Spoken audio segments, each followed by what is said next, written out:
The glass of whiskey nearly slipped from my hand when I saw her. She was smiling, and his hand was resting on her waist.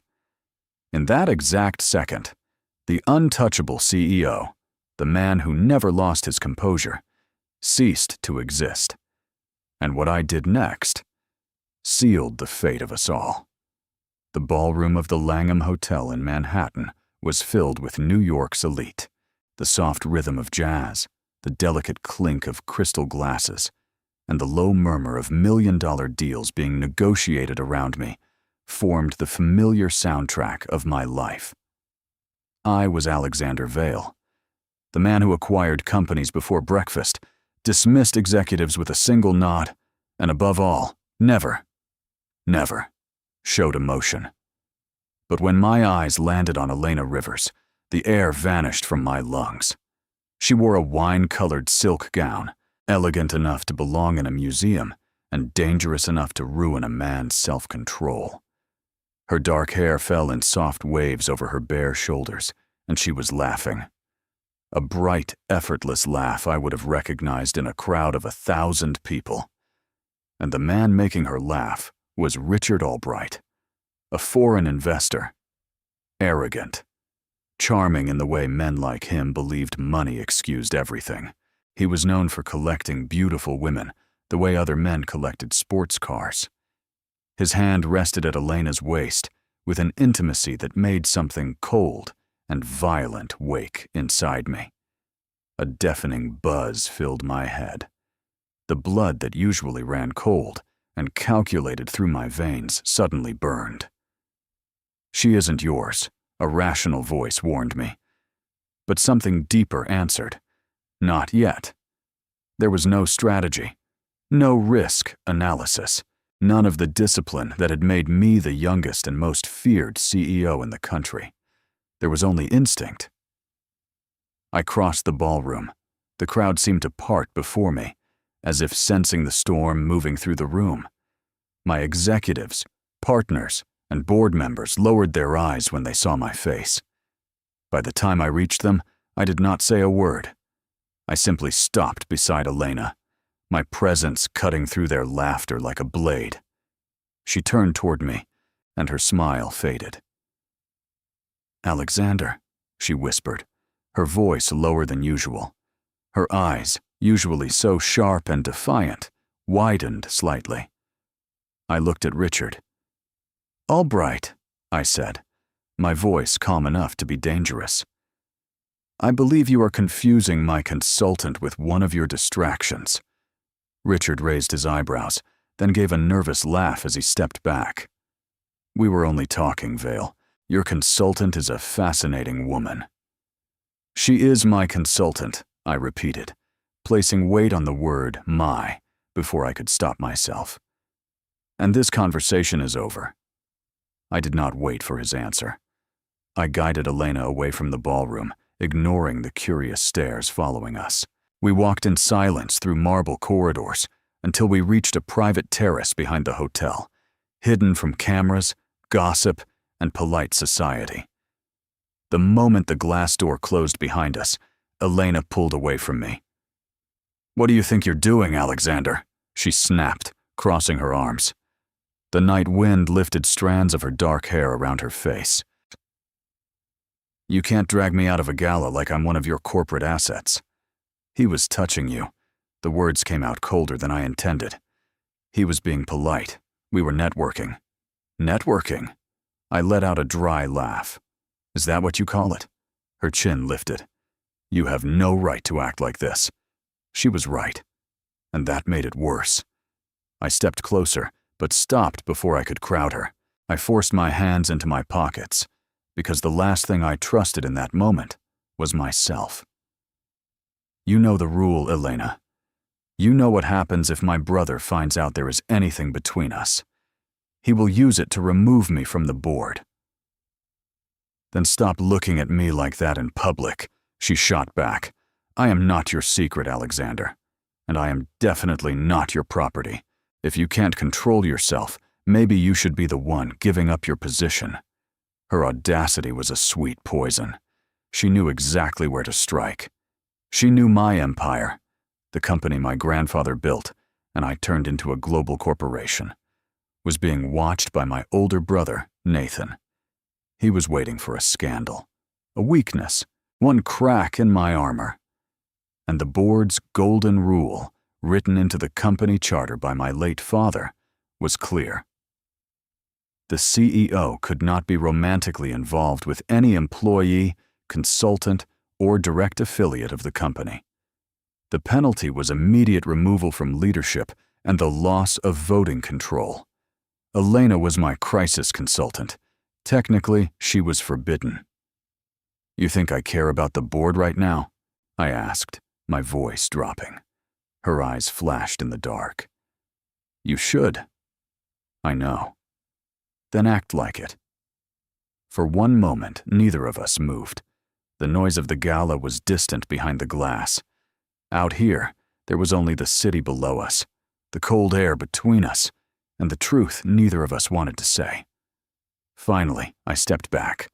I adjusted the cuffs of my shirt, forcing the mask of the untouchable CEO back into place. "Go home, Elena. The car is waiting." She stared at me for a long second. Then she walked past me without another word, the faint scent of her perfume lingering in the air after she was gone.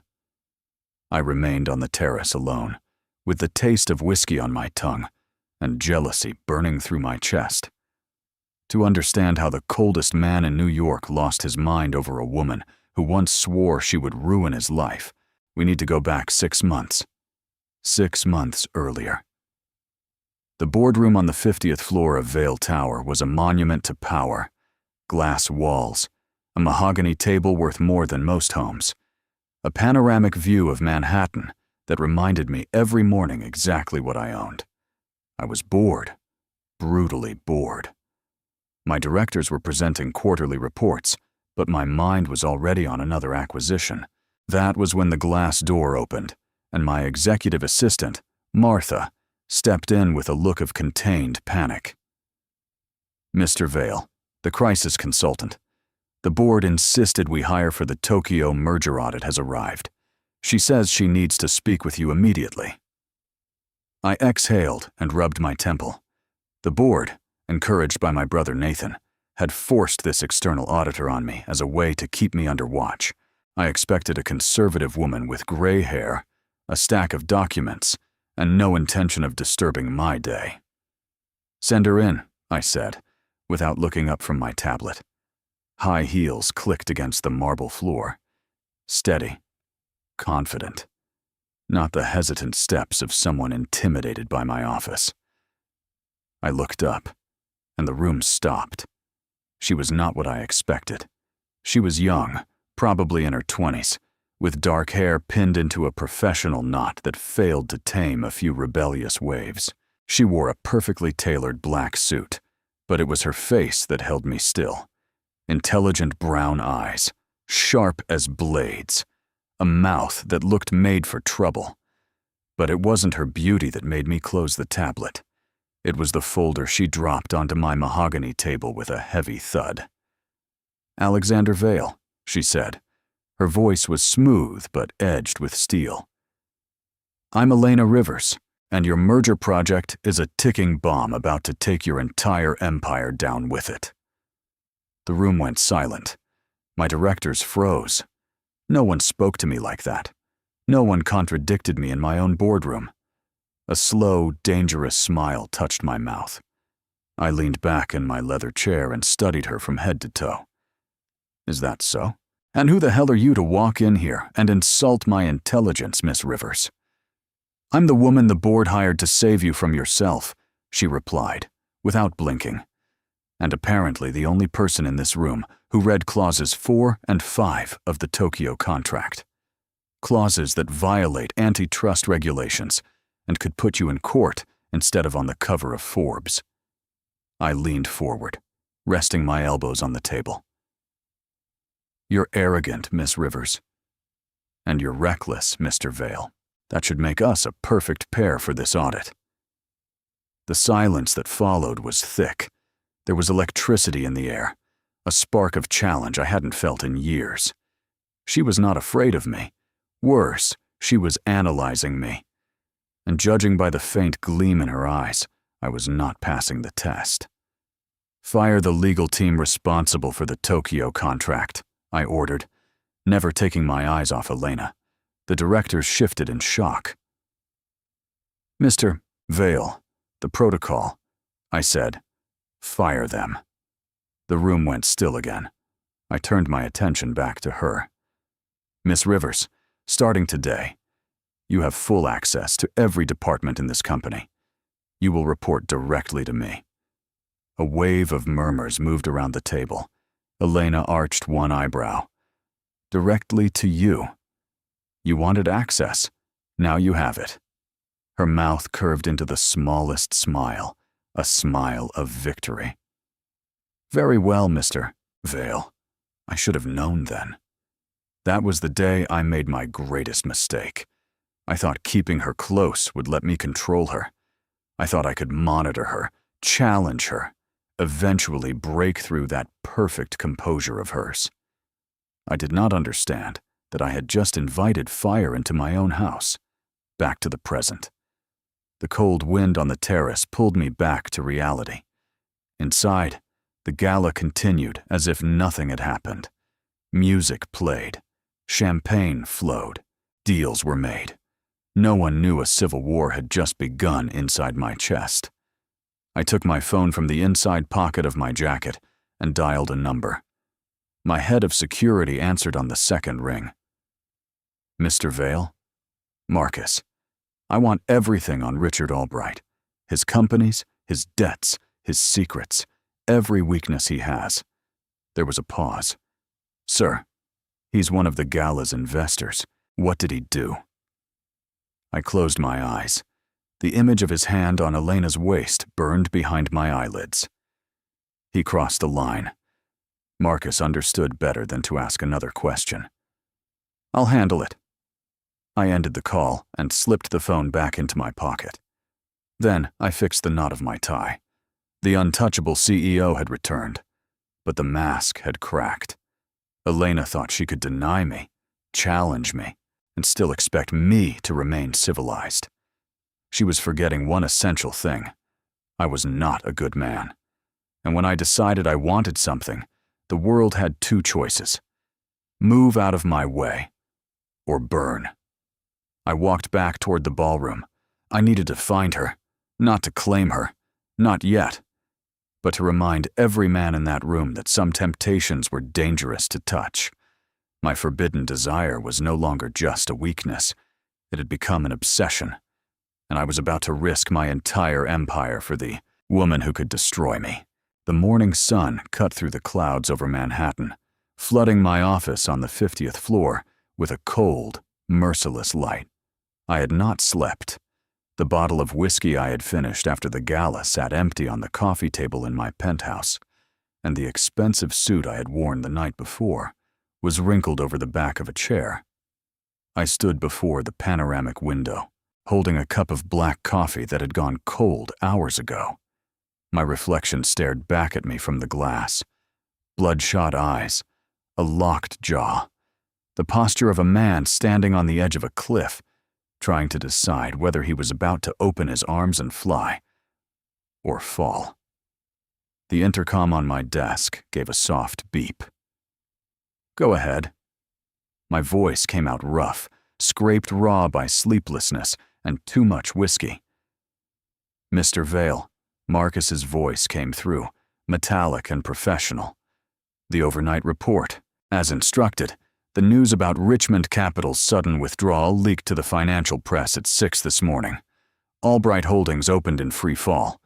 Richard Albright tried calling 3 different banks to cover the damage, but all of them froze his credit lines." He paused. "Technically, he isn't bankrupt yet, but within 48 hours, he won't have enough left to pay rent on his apartment." I closed my eyes and let my head drop slightly. There should have been remorse. There should have been some weight on my conscience for destroying a man's financial life in less than 12 hours. But all I felt was something dark, primitive, terrifyingly satisfied. "And the woman?" I asked. my heart giving a painful jolt inside my chest. Elena. What did she do after she left the terrace? There was a pause on the other end of the line. Marcus knew he had stepped onto dangerous ground. She called a private car, sir, went straight to her apartment. But there is one detail. My fingers tightened around the coffee cup. Say it. The paparazzi I placed to monitor Albright saw him leaving her building at 3 in the morning. He was upset. She stayed in the car, spoke to him briefly, and then told the driver to leave. She never touched him, sir. Not once. I released a breath I had not realized I was holding. A crooked, humorless smile curved my mouth. Thank you, Marcus. Pull the surveillance team off her. From now on, I'll handle this personally. I ended the call and placed the phone on the mahogany desk. Then I looked at the clock. 9:15. She would be here soon. I did not have to wait long. Exactly 7 minutes later, the double oak doors of my office burst open with enough force to make my assistant jump in the reception area. Elena walked in. She was not wearing her usual armor of flawless suits and high heels. Today, she wore tailored black trousers and a white silk blouse. Her dark hair was loose, falling over her shoulders in a slightly disordered wave. There were faint shadows under her brown eyes. But what held me still was the pure, unshakable fury radiating from every inch of her. She did not knock. She marched straight to my desk and slammed a tablet onto the tempered glass. The screen displayed the headline of a gossip site, Fallen Tycoon, Richard Albright, near ruin. After scandalous night with CEO's consultant, you did this, she said. Her voice was not a shout. It was a deadly whisper, trembling with rage. Tell me you didn't do this, Alexander. Tell me, Albright.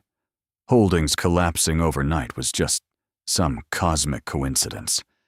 I rose slowly and walked around the desk. There was no rush. I wanted her to feel my presence, to feel the weight of the man she had come here to confront.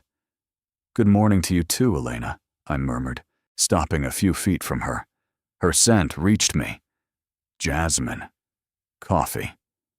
And that earthy note that drove me dangerously close to madness. Do not try to manipulate me with that charming billionaire act, she snapped.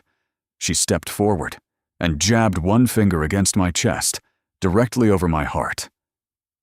That man is being destroyed. His company employs 1,000 people. What did he do to deserve this? He put his hand on your waist. My voice dropped lower. Colder. Her body went still. Her chest rose and fell quickly. That is insane.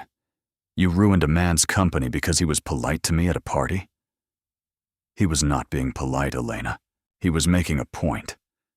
I stepped closer, closing the distance until barely a breath remained between us. She had to tilt her head back to hold my gaze, but she did not retreat. She never retreated.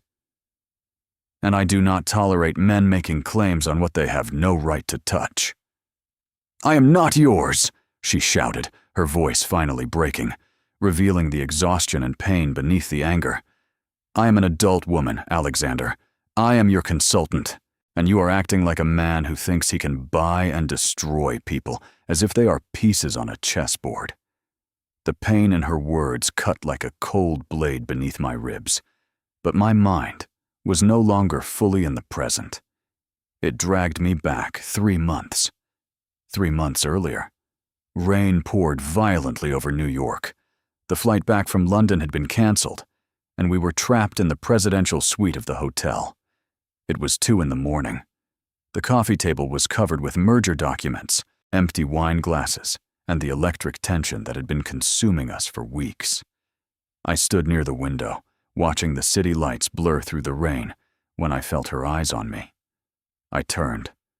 Elena sat on the sofa, her shoes kicked aside, her hair loose around her shoulders. She looked at me with an intensity that challenged every ounce of discipline I had left. You should get some sleep, Elena, I said, my voice rough. I can't, she confessed, her voice barely above a whisper. Every time I close my eyes, I see you.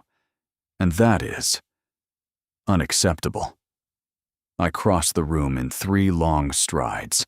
I stopped in front of her, bracing my hands on the back of the sofa on either side of her body. She looked up at me, lips parted, her breathing uneven. "Tell me to stop," I said. My voice was low, strained. "Tell me to stop, Elena, and I swear I will leave this room and never cross that line again." She closed her eyes. Her hands rose and gripped the fabric of my shirt. Then she pulled me closer. "Don't stop," she whispered. That kiss was not gentle. It was disaster, hunger, desperation, months of denial breaking all at once. I kissed her like a man already ruined, and she kissed me back, like she had been waiting for the fall. That night, the untouchable CEO ceased to exist, and the man obsessed with Elena Rivers was born. Back to the present. The memory made my jaw tighten. I looked at Elena's lips, now trembling with anger, and forced myself not to reach for her. That was the problem with her. She was the only person who could make me forget I was supposed to be in control. "We need to stop this, Alexander," she whispered, her voice strained. "Last night, when I saw what happened with Richard, I understood something. I feel nothing for him. Nothing. But I saw what you are capable of. I saw the darkness in you, and it scares me." I held her gaze. It should. Her eyes glistened. "That is not a confession. That is a warning." "No," I said quietly. "It is the truth." For a moment, neither of us spoke. The office felt too small around us, too silent, too full of everything we had been trying not to say. Then the door opened. The air in the room changed instantly. The temperature seemed to drop 10 degrees. Nathan Vale stepped inside. My older brother wore an immaculate charcoal gray suit, his hair perfectly styled, and a polished, false smile fixed on his face. He was the vice chairman of the board, the shadow over my throne, a man waiting for one wrong move. "What a touching scene," Nathan said, his voice smooth and poisonous.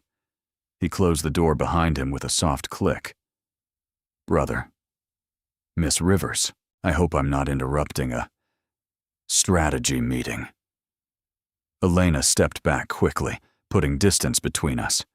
She straightened her blouse, the professional mask sliding back into place, though her cheeks were still flushed.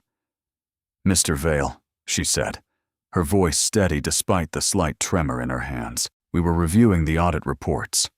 Of course. Nathan walked slowly through the office, his eyes moving over every detail, like a snake studying warm blood. He stopped at my desk and picked up the tablet displaying the headline about Richard Albright. Such a shame what happened to Albright. Such an unstable man. And the press does love speculating when a beautiful consultant is photographed near a scandal.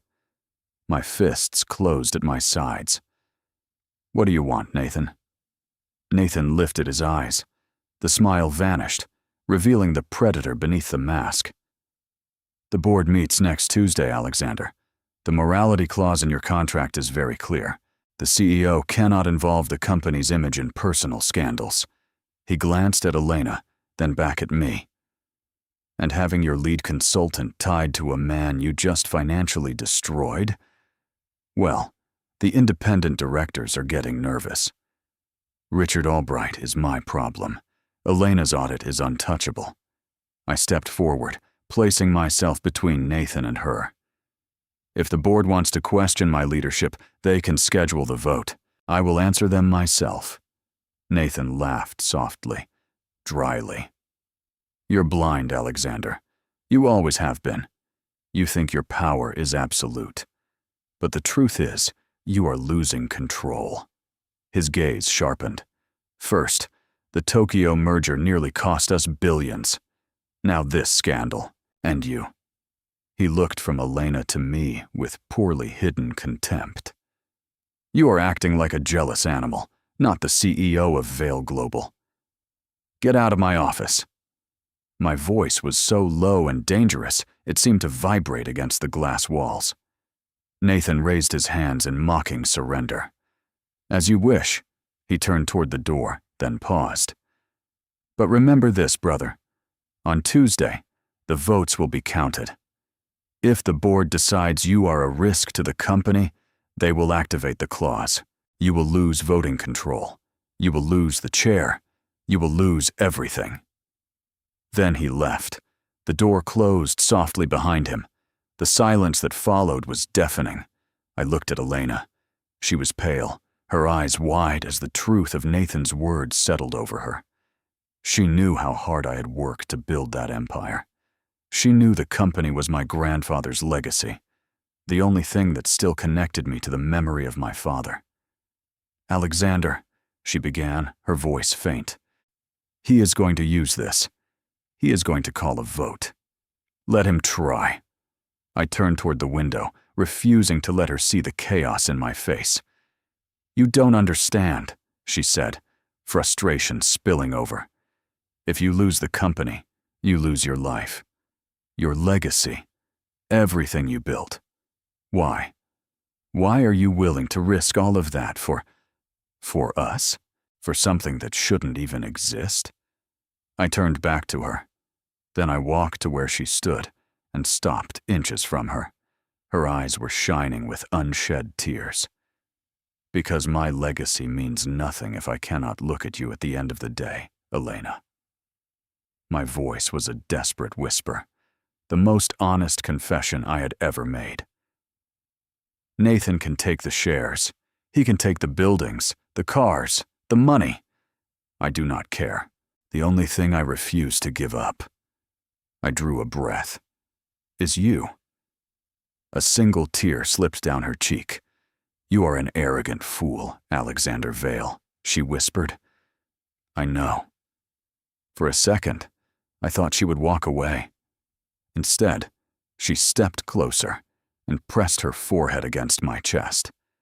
I closed my arms around her carefully, as if one wrong movement might shatter us both.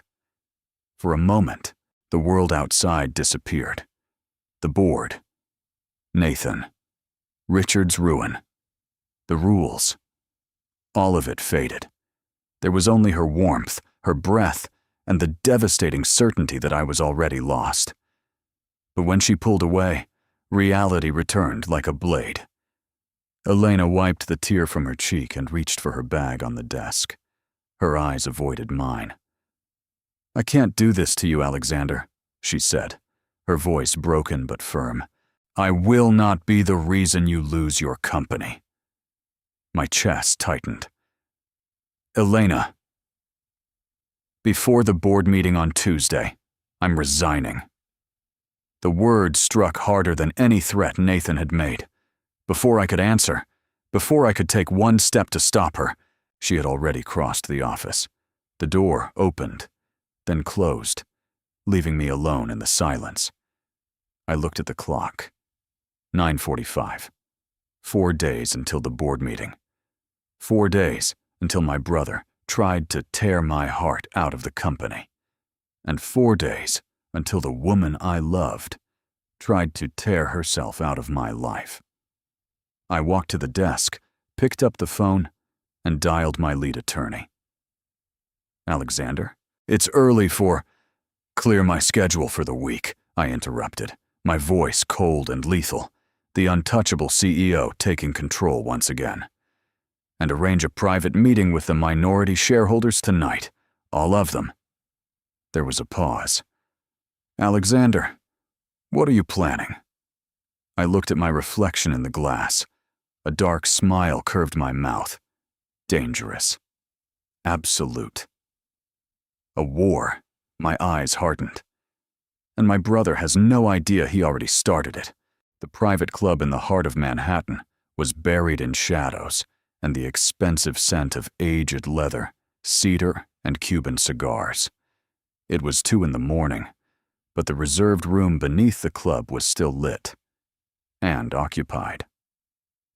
I sat at the head of the oak table, turning a glass of bourbon between my fingers, though I had not taken a single sip. Across from me, 3 of Vale Global's most powerful minority shareholders watched me with a mixture of caution and respect. They were the old wolves of the company, men who had known my grandfather, men who still did not entirely trust me. "You are asking for a great deal, Alexander," Arthur Pendleton murmured.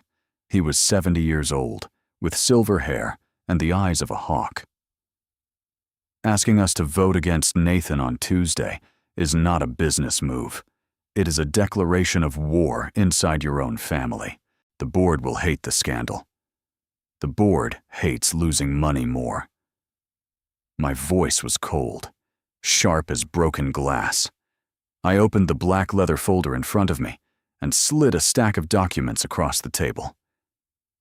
"My brother has been using the International Logistics Division to move money into private accounts for the last 18 months. The contracts with several Asian carriers are shells. If the external audit proceeds next week, as Nathan intends, he will blame my management. But this," I tapped one finger against the financial report my team and I had spent the last 3 days tracing. "This proves the signature on the diversion is his." The silence in the room became absolute. Arthur picked up the documents and adjusted his glasses. As he read, the color drained from his face. "If this reaches the press, it won't," I interrupted, "unless Nathan forces my hand." I leaned forward, placing both hands on the table. "On Tuesday, when he tries to activate the morality clause and remove me, you will present this as a motion of no confidence against him. The board will have no choice but to suspend him before the SEC comes down on all of us." Arthur lifted his gaze to mine. He saw the darkness there. He saw that I was no longer the polished grandson who had inherited an empire. I was the predator, keeping it alive. "You have our votes, Alexander," Arthur said, closing the folder.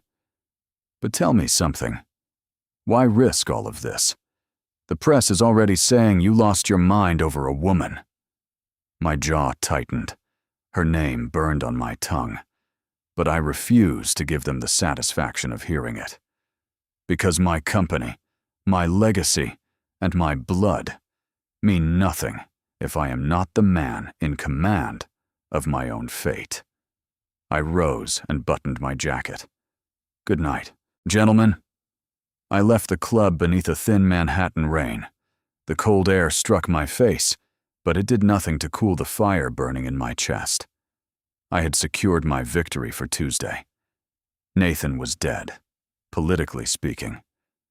But there was a far greater problem, one that had made it impossible to breathe since 9 that morning. Elena. She had said she would resign. She had said she would leave. And the thought of Elena Rivers walking out of my life, returning to a world where I could not protect her, where another man could stand too close, speak too softly, place his hand where mine still remembered being. It was not anger. It was pain. Physical. Savage. Unbearable. I did not go back to my penthouse. Instead, I got into my car and drove through the city like a man running from his own sanity. By the time I reached her building, the rain had turned the streets black and silver. The night doorman recognized me immediately and gave a nervous nod as I crossed the lobby. I ignored it. I took the elevator to the 12th floor and walked straight to apartment 1204. I had a key.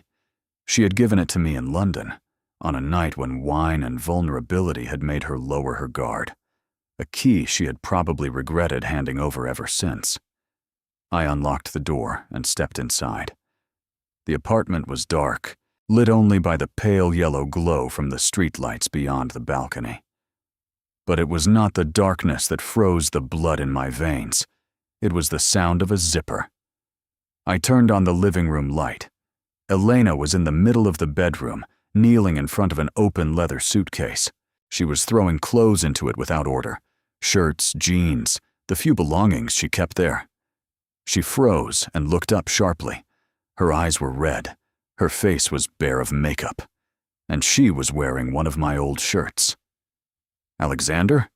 Her voice broke, shock quickly giving way to panic. She stood and placed herself between me and the suitcase. "What are you doing here? How did you get in?" I closed the door behind me. The sound echoed through the quiet apartment. "You were leaving." I was making the only reasonable decision left.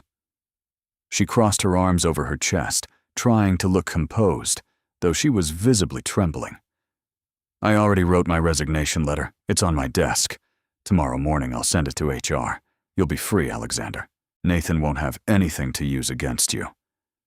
I walked toward her slowly. Every step was controlled, measured. There was no anger in me now. Only a desperate, overwhelming need to make her understand. "Is that what you think I want?" I stopped a step away from her. I looked at the suitcase, then at her. "You think I want the company more than I want you. You think I spent the last 6 months fighting my own sanity just so I could watch you pack a bag and run?" "I'm not running," she cried, tears finally spilling down her cheeks. "I'm the only person in this city trying to save you from yourself." Her voice cracked. "They will destroy me, Alexander. The press, the board, your brother. I will become the villain in their story, the woman who ruined the Vale Empire. I can't survive that." Something inside me broke, not violently, quietly, completely. "Look at me." My voice was no longer cold, no longer corporate. It was rough, almost pleading.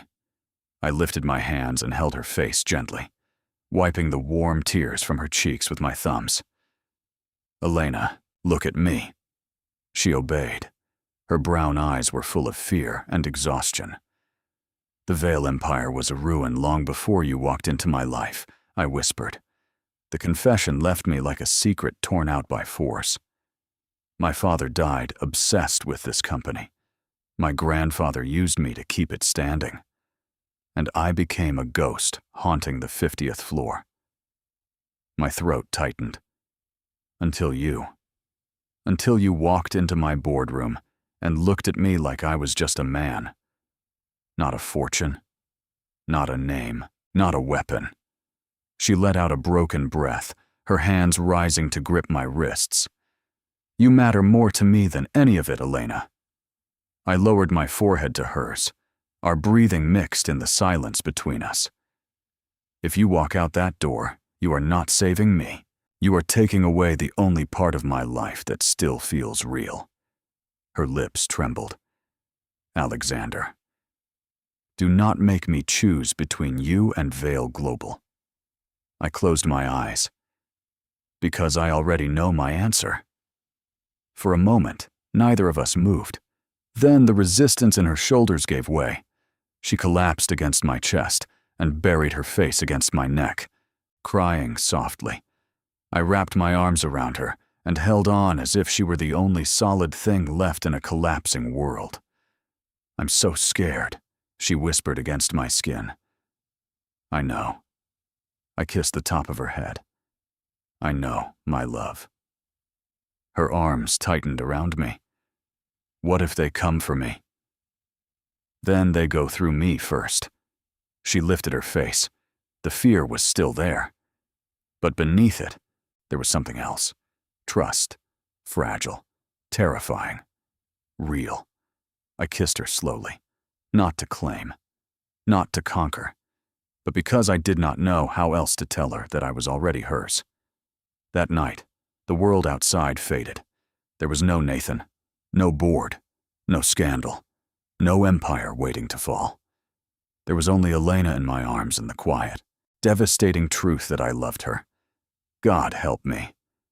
I had loved her since the moment she threw that folder onto my desk and called me reckless. When we finally fell asleep, she was curled against my chest, her breathing soft and even. For the first time since childhood, I allowed myself to feel something dangerously close to peace. That peace lasted until exactly 6 in the morning. The vibration of my phone on the nightstand cut through the room like a blade.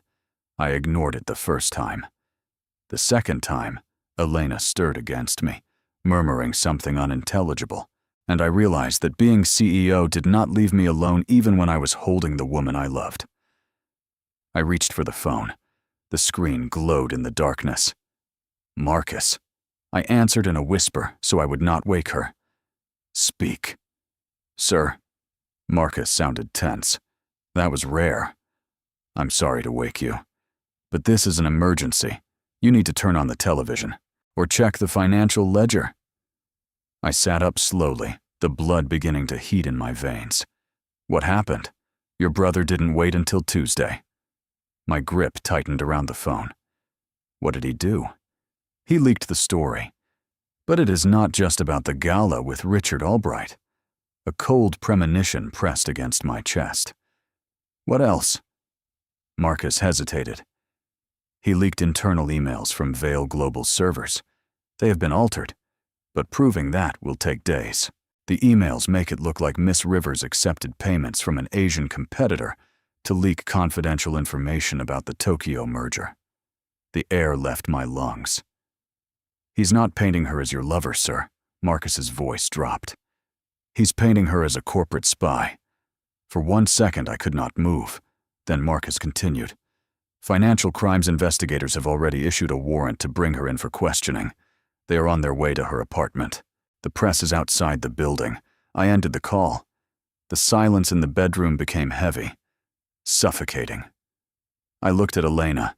She was still asleep, her dark hair spread across the white pillow, completely unaware that her life had just been set on fire.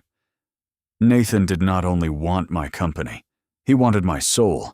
He wanted me to watch the woman I loved be dragged into ruin, humiliated, and criminalized. The pain in my chest transformed into something else entirely. Grief evaporated. What remained was cold. Absolute. Lethal. The untouchable CEO had returned, but this time, he was not protecting an empire. He was going to war for the woman he loved.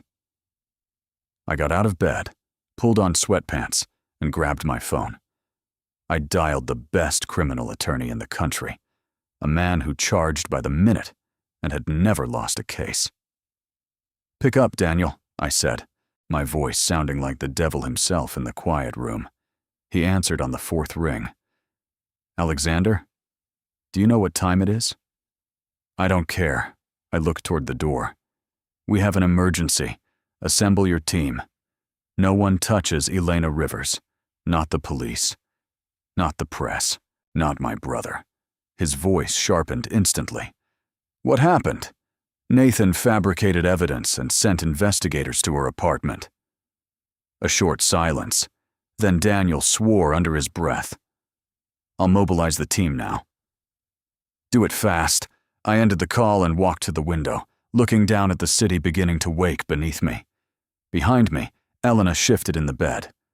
"Alexander," she whispered sleepily. "What's wrong?" I turned.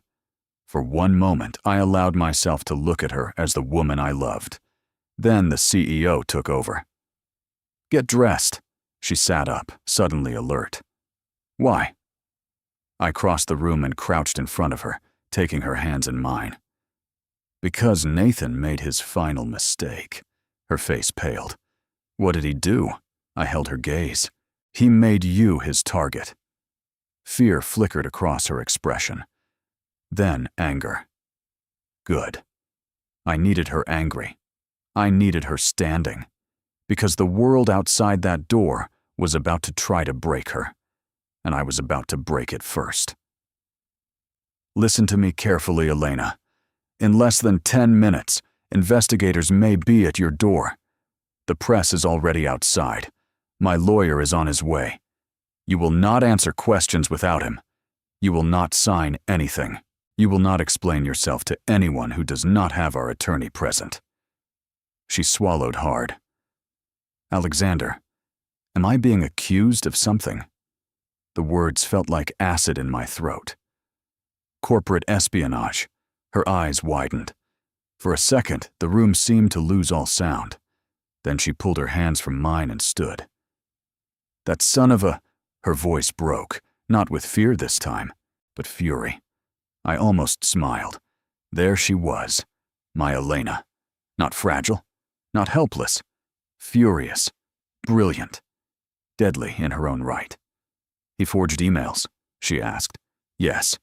Then he made a mistake." I stood slowly. "What mistake?" She looked at me, and the fire in her eyes reminded me of the first day she walked into my boardroom. "I keep copies of everything." The words landed between us like a loaded gun. For the first time that morning, the darkness inside me shifted. "What kind of copies?" Elena moved to her closet, pulled a small encrypted drive from inside a jewelry box, and held it up. "The original Tokyo merger communications, the real audit trail, server access logs, digital timestamps, everything." My pulse slowed, calculated, focused. "Why didn't you tell me?" She looked back at me. "Because I was investigating Nathan before I ever walked into your office." The room went still. My entire body locked. "What did you just say?" Elena's fingers tightened around the drive. "The board hired me for the audit, yes. But that was not the only reason I accepted the job." Her voice lowered. 3 years ago, my father's company was destroyed by a false acquisition report. He lost everything. His health, his reputation, his life's work. She looked directly at me. The signature behind that report belonged to Nathan Vale. A cold, terrible silence filled the room. Then the doorbell rang. Once, twice. Loud, sharp, final. Elena and I looked at each other. Outside, camera flashes exploded against the curtains. The war had arrived at her door, and this time, she was not the weakness Nathan could use against me. She was the weapon he never saw coming. The sound of sirens was already audible when I reached the ground floor of Elena's building. 3 financial crimes vehicles were parked in front of the entrance, their red and blue lights flashing against the glass facade in violent pulses. Reporters crowded behind the police tape with microphones and cameras raised, like vultures circling the scent of blood. My black car stopped sharply behind the vehicles, partially blocking the entrance. I stepped out without closing the door. My suit was wrinkled from a sleepless night. My hair was slightly disordered. But that was not what made the reporters take a step back. It was my face. Daniel, my criminal attorney, was already beside the entrance, speaking rapidly into his phone. When he saw me, he ended the call and rushed toward me. "Alexander." "This is delicate," he said, his voice low and urgent. "The warrant is valid. A judge signed it based on the emails your brother leaked. If we try to block them, you could be accused of obstruction." "I'm not blocking anything." My voice was calm, controlled. So calm it almost frightened me. "I'm going up with them, as an observer, and if anyone crosses a line before I get to her apartment, I will have half this department buried in lawsuits before lunch." Daniel studied me. He knew my temper. He knew my limits. And he saw that this time, I was not about to lose control. "Fine. But stay behind me. Do not threaten anyone. Do not answer questions. Let me do my job." I gave him a single nod. We entered the building together, followed by 4 investigators and 2 digital forensic specialists. The night doorman, pale and trembling, pointed us toward the elevator. As we rose, I closed my eyes for 1 second and forced myself to breathe. She needs to be strong now, I thought, and I need to trust her. I cannot treat her like something that must be protected at any cost. She is intelligent, capable, an adult woman, and she is the woman I love.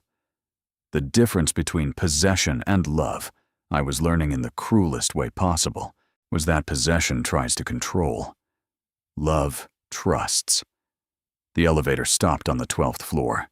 The investigators positioned themselves in front of apartment 1204.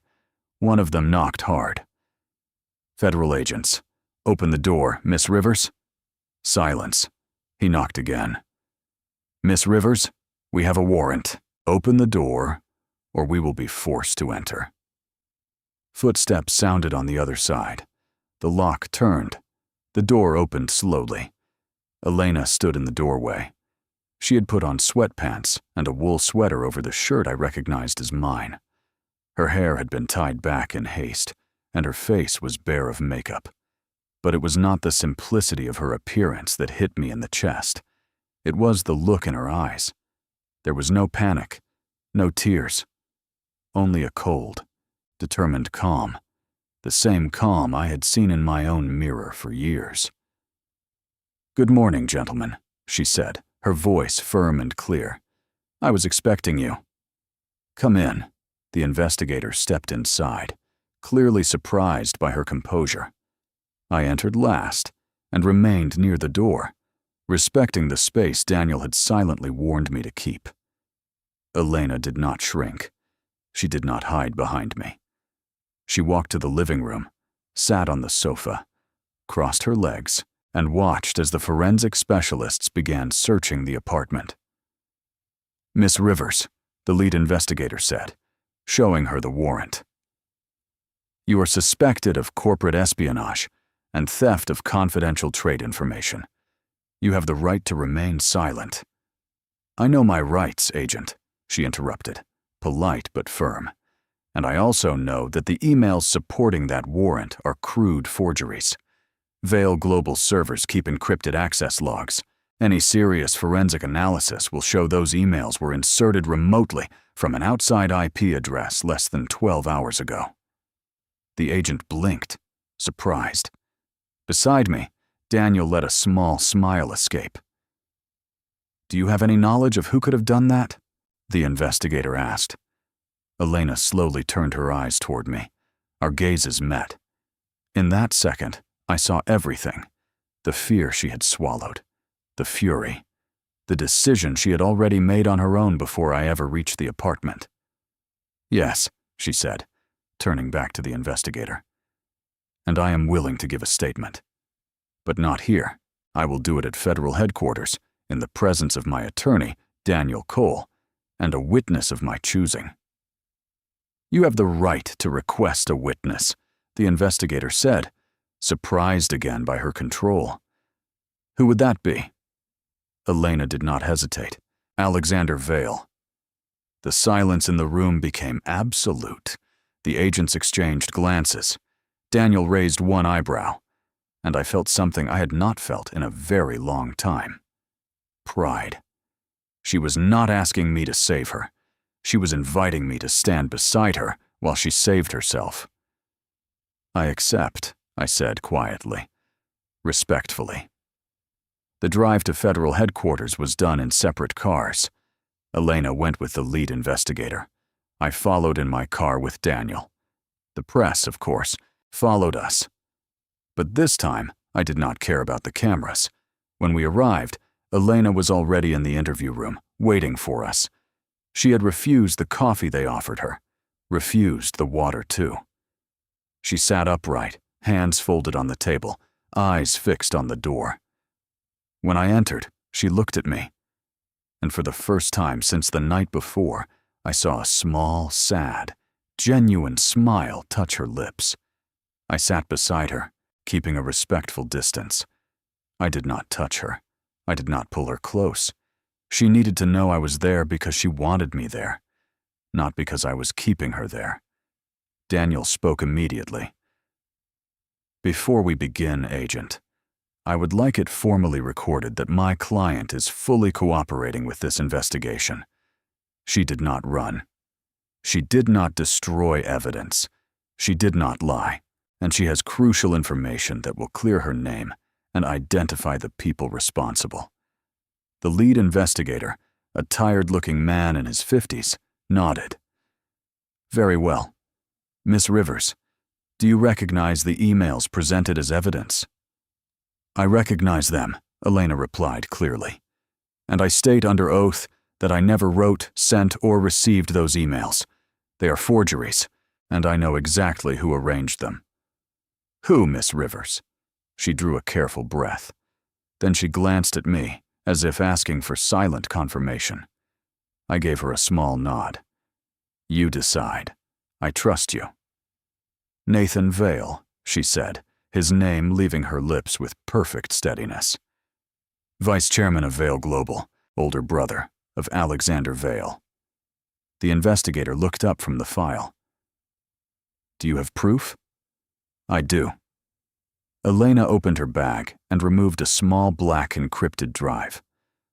Last night, after Alexander left my apartment, I did not sit around crying. I contacted the independent cybersecurity team I hired 3 months ago, when I first noticed irregularities in Vale Global server access. Daniel smiled openly now. Something tightened in my chest. Admiration and shame. I had spent the night planning war, trying to protect her, preparing to destroy enemies. And she, alone in the dark of her apartment, had done the most important work of all. This drive contains the original access logs from Vale Global servers, Elena continued. They show that the false emails were inserted at 3 this morning from a computer registered to a shell company. She paused. A shell company secretly connected to Nathan Vale's chief of staff.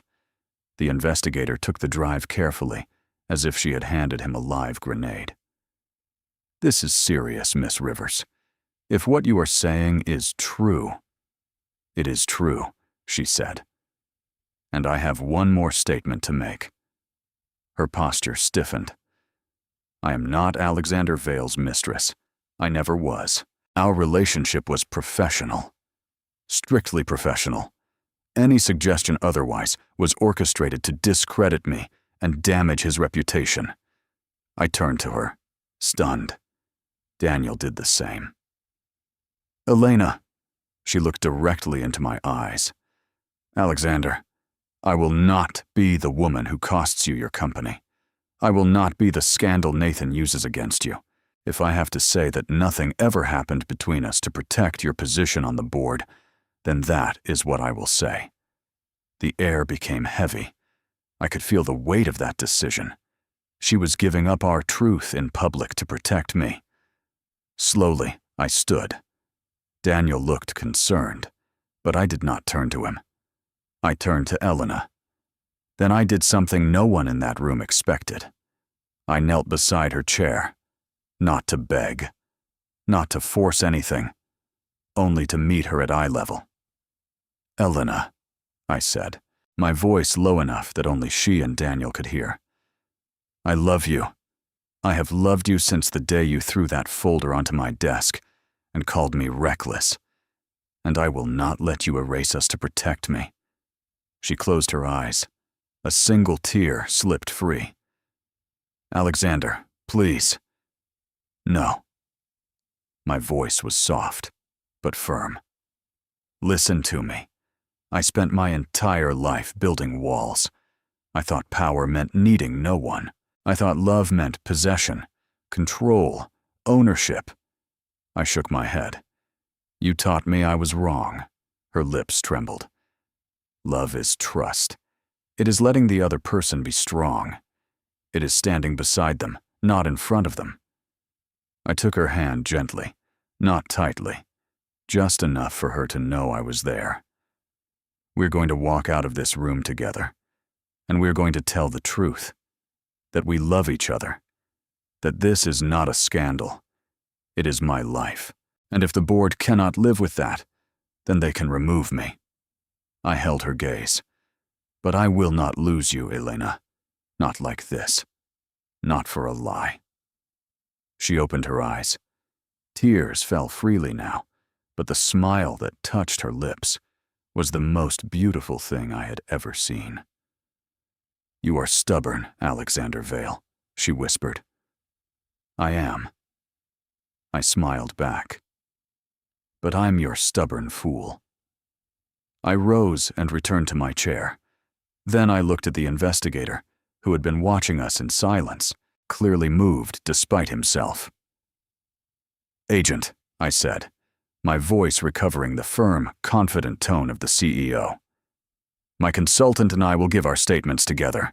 We will hand over every piece of evidence we have against Nathan Vale, and when the press outside asks what happened, we will tell the truth. No lies. No omissions. The investigator nodded slowly. Very well, let's begin. 2 hours later, we left federal headquarters. The press outside was a sea of microphones and camera flashes, but this time, I did not look away. I did not hide. Elena walked beside me, not behind me, beside me, hand in hand. We stopped in front of the reporters. Daniel remained one step behind us, ready to intervene if necessary. "Mr. Vale," one reporter shouted. "Is it true Miss Rivers is your mistress? Is it true you destroyed Richard Albright's company out of jealousy?" I drew a breath. Then I looked at Elena. She gave me a small nod. "I am Alexander Vale, CEO of Vale Global," I began, my voice clear and controlled. "And this is Elena Rivers, the woman I love." The shouting grew louder instantly. I did not stop. "We are in a serious consensual relationship, and as of today, it is public. Any suggestion that she is a corporate spy, that this is a scandal, or that I lost control of my company is part of a deliberate scheme orchestrated by Nathan Vale, who is now under investigation for document forgery, corporate sabotage, and financial misconduct."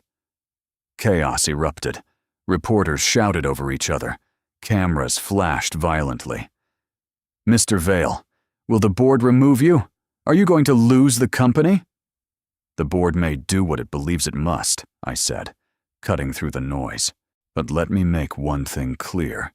I tightened my hand around Elena's. "I am not ashamed of loving Elena Rivers, and if telling the truth costs me my position, then so be it. Some things in life are worth more than an empire." I guided Elena through the crowd toward my car. She got in first. I followed. And when the door closed, sealing us away from the noise, she turned to me. "You may have just set your own company on fire, Alexander." There was a smile in her eyes. I lifted her hand to my lips and kissed her fingers. "No." I looked at her. "I just stopped worshiping the wrong thing." The car pulled away, leaving the press, the scandal, and the flashing cameras behind. Ahead of us waited the unknown. The board meeting on Tuesday, the final confrontation with Nathan, and the uncertainty of everything that would come after. But for the first time in a very long time, I was not afraid, because I was no longer alone. The boardroom on the 50th floor of Vale Global had never felt so small. The glass walls, which usually offered a commanding view of Manhattan, now felt like a display case, exposing everything I had built, and everything I was prepared to lose.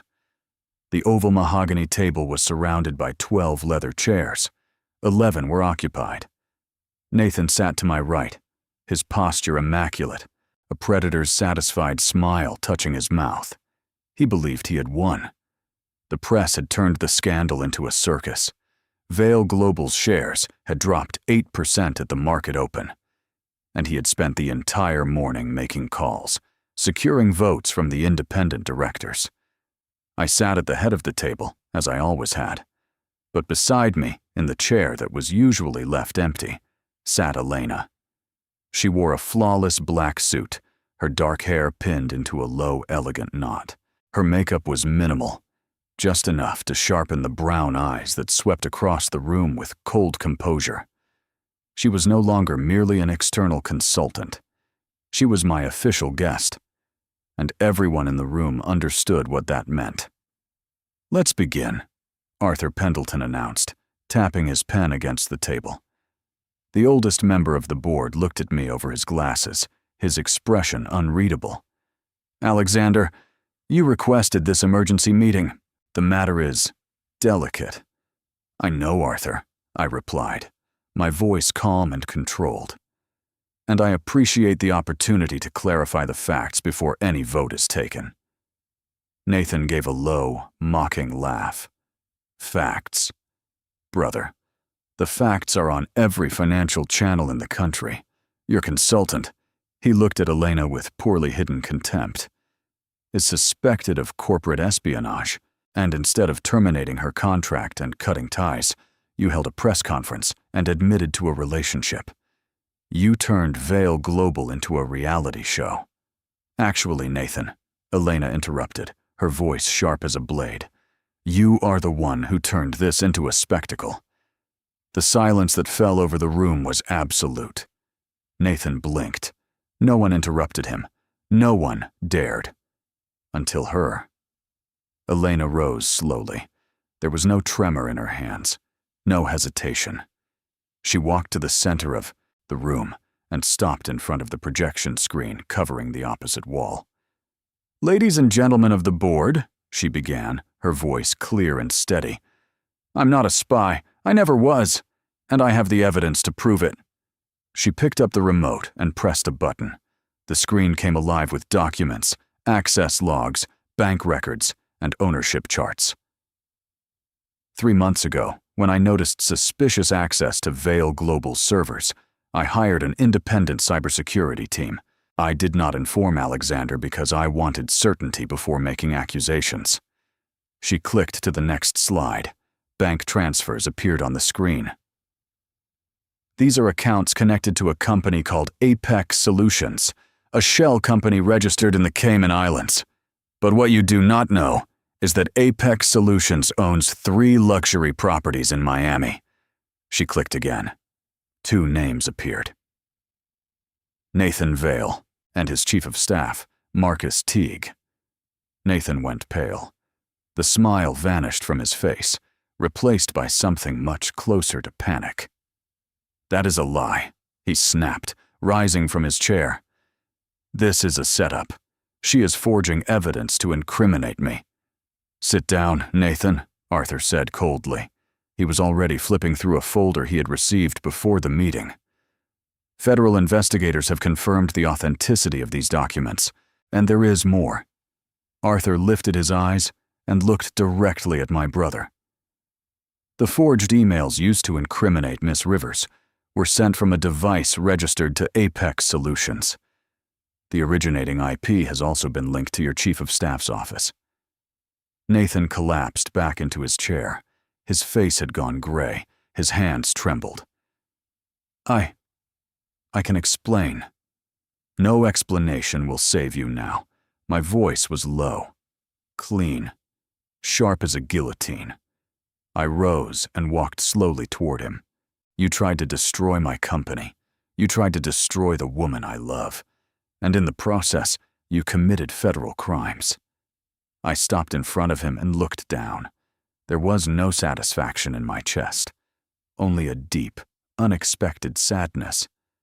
This was my brother, the boy I had once played with in my grandfather's garden, the man I had tried to protect, even when I knew he hated me. "Federal agents are waiting in the lobby, Nathan," I continued. "You have 2 choices.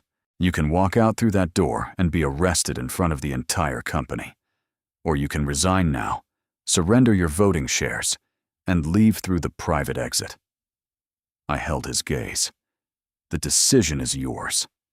Nathan stared at me. In his eyes, I saw hatred, fear, desperation, but also something I had not expected: regret. "I only wanted what should have been mine," he whispered, his voice broken. "Father always preferred you. Grandfather always preferred you. The company should have been mine." "The company was never about who wanted it more," I said quietly. "It was about who could keep it alive." Nathan closed his eyes. When he opened them again, the mask was gone. He was simply a broken man. "I resign," he said hoarsely. Then, after a pause, "And I'm sorry, Alexander, for all of it." He stood, defeated, and walked toward the door. Before leaving, he stopped and looked at Elena. "You won," he said. There was no venom in his voice this time, only recognition. "Take care of him. He's weaker than he looks." Then he left. The silence after his departure was heavy. The board members exchanged glances, processing what had just happened. Arthur cleared his throat. "Alexander, on behalf of the board, I would like to apologize for our distrust. and for how this matter was handled. He stood.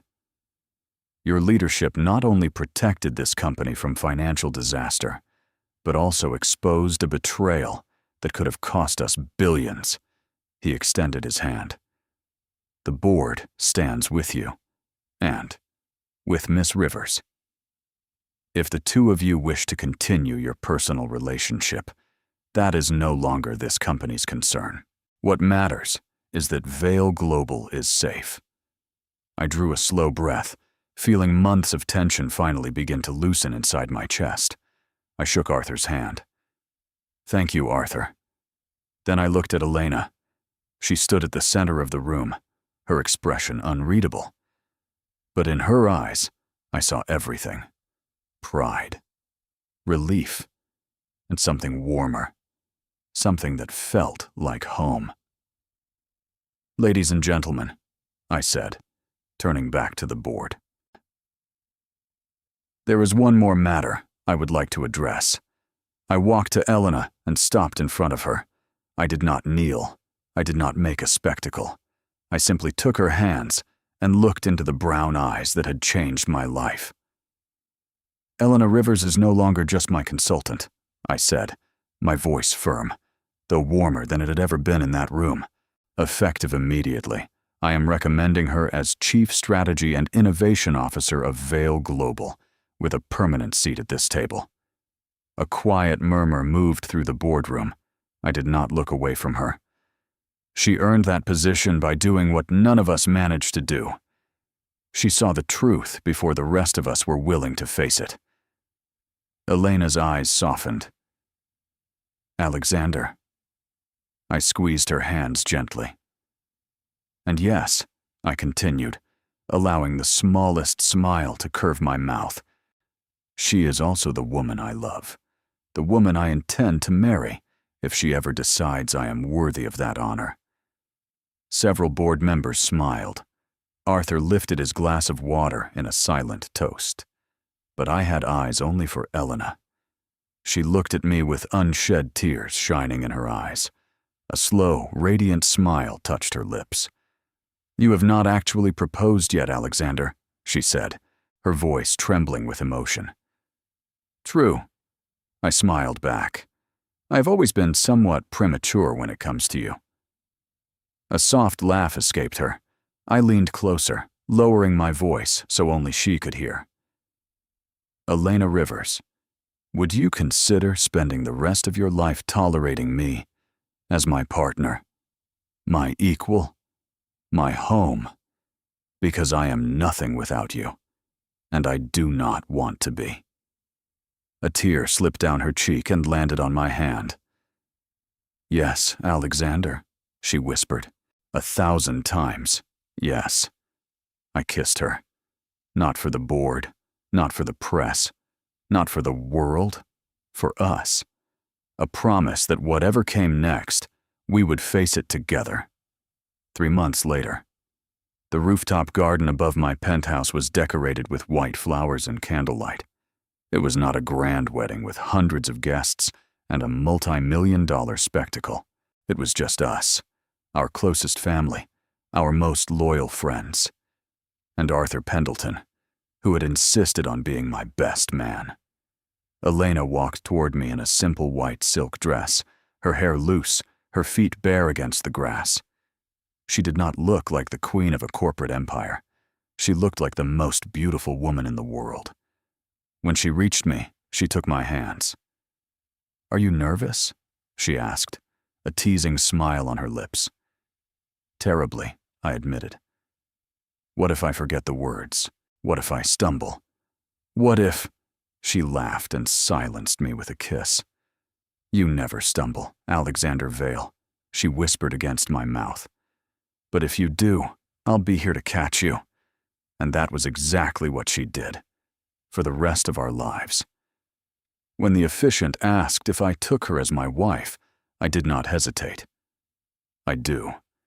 And when he asked if she took me as her husband, she smiled. I do, even when he is stubborn and arrogant. The celebration was simple, joyful, full of laughter and tears. We danced our first dance beneath the stars, her body close to mine, her head resting against my shoulder. "You know what is funny?" she murmured sleepily. "What, my love? When I walked into that boardroom 6 months ago, I swore I would destroy you. I thought you were just another arrogant CEO who needed to be brought down." I laughed softly and kissed the top of her head. "And what changed?" She lifted her face slightly. "I realized that beneath the armor, you were just a frightened man trying to protect what was left of his family." Her hand rested over my heart. "And I fell in love with that man." I held her closer. "And I fell in love with the woman who taught me power was not control. It was the courage to surrender." She looked into my eyes. "We made a good team, didn't we?" "The best," I smiled. "The king and queen of Vale Global." "No," she corrected gently. "Just Alexander and Elena. That is much better." I leaned down and kissed her, a kiss that promised a lifetime of mornings together. Battles fought side by side. Love that grew stronger with every passing day. The untouchable CEO had fallen, but from what remained of him, a man had finally been born. A man who learned that real power was not found in a corporate empire. It was not in a boardroom, not in money, not in fear. It was in the woman who chose to stand beside him. And that was everything.